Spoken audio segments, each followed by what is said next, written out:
Hey, welcome back. Van here. In this video, we're going to go over this Aiper electric pressure washer.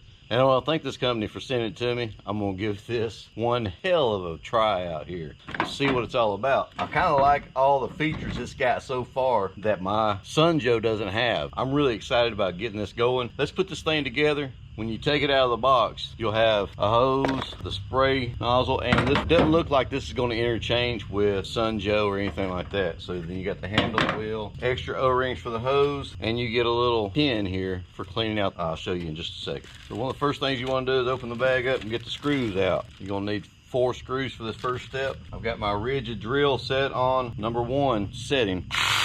So it's got plenty of brake there in the chuck.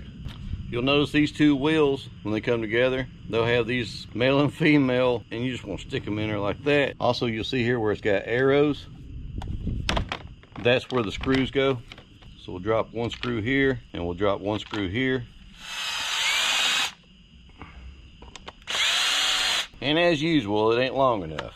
We'll get out a little extension, see if that'll fit in there. That will not fit. We're gonna have to use a screwdriver. Flip this over, got the 2 arrows here.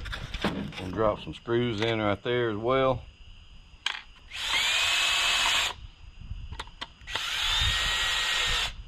If you're new to my channel is all about saving you time and money with my how-tos and product reviews. There's nothing worse than getting a product and not being worth a flip. So that's why I'm going to give this thing the what for. We're going to give it a good going over here. My mom's house needs to be pressure washed, so that's what we're going to do. So take your wheel, take this right here, and 2 screws. Slide that on here like this. Take your other one, slide it on there. Grab your handle. Slide it in through here like this. And you'll see there's some grooves in here.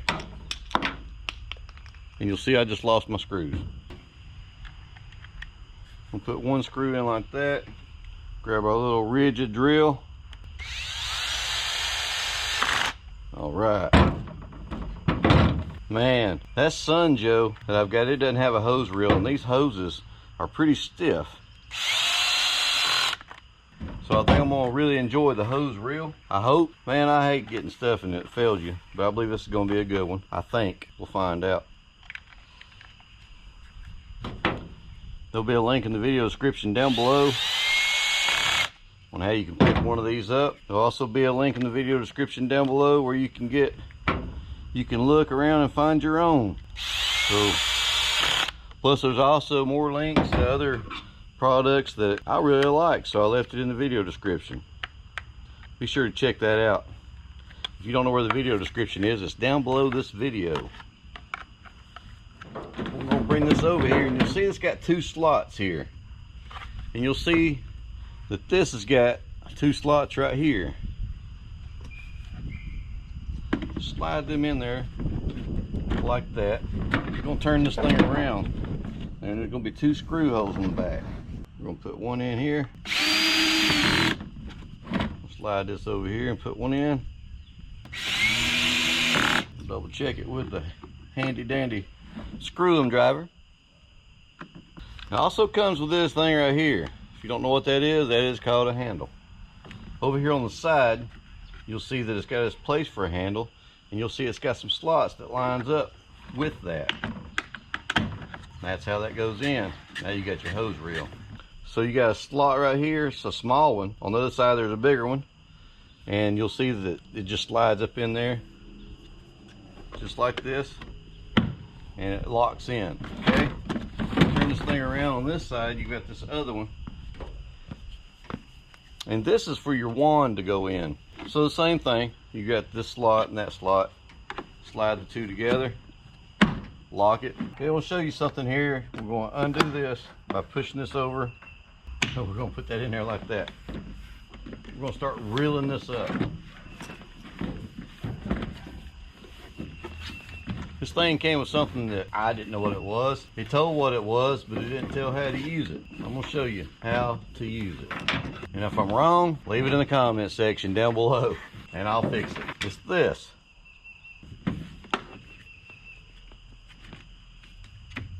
There, that's it right there. It goes on this part right here. See there? Stick that on there like that and it keeps it from going anywhere. So screw this thing in right here. All right, so you want to store this, put that in here. The only thing I see wrong with this so far is that this is up too high and allows your nozzle to touch the ground too much. So you got this pin that it came with. Turn this around right here, and this is for this filter back here on the back where your hose screws in, your inlet hose. And this is to clean that if it needs to be cleaned. Now the thing about this soap dispenser, can't find the hose, look inside the tank. Pop this up right here and pull this out. Bring this out with it. Now this comes out to where that you can fill this up. You see what just came out? This goes on the end of this hose right here. That actually came off after I put it in there, because I already took this out and was taking a look at it. So you fill this up, and you don't want to use thick detergent because it'll stop it up. Put this back in here. As you're sliding it in, pop that back on and then click it like that. What are these for? I have no earthly idea.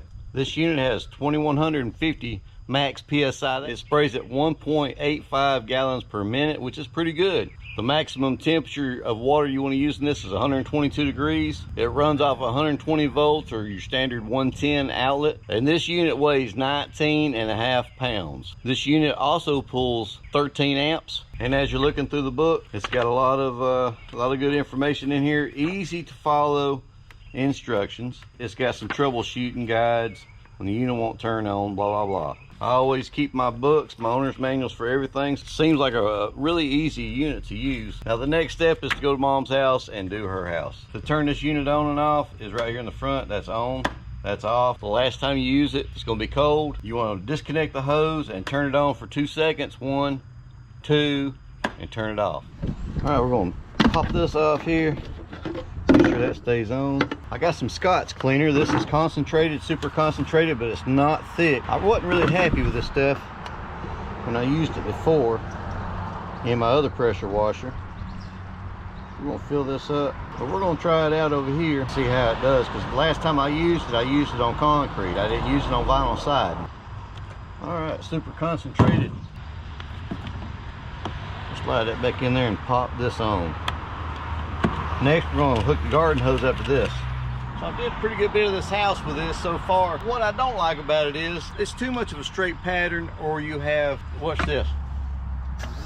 Well, that's on soap.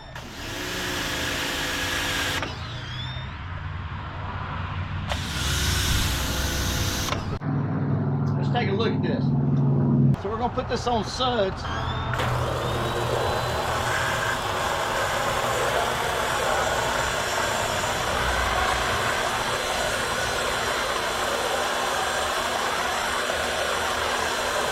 Nothing's coming out. It's because this thing won't pick up anything unless the pressure washer is tilted forwards.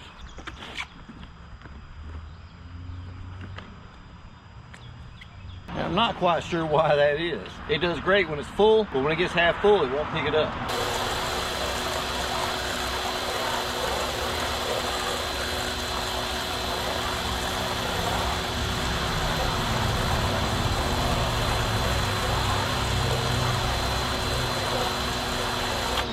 All right, push it in.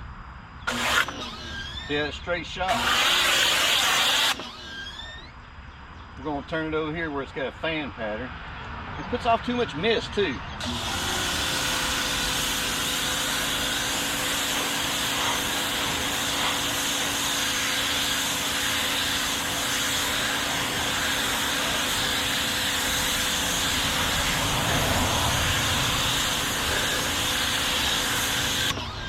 But you know what? It actually works pretty good like that.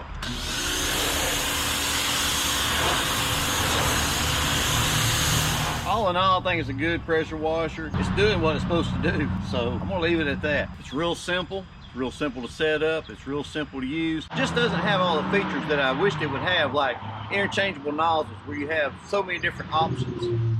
to use. So that's it for this review of this pressure washer. Y'all, thanks for stopping by. Thanks for watching. Be sure to check out the video description down below and see what you think. Go pick up something. Don't buy gas, buy electric. Y'all have a good one now, and you come back. Yeah.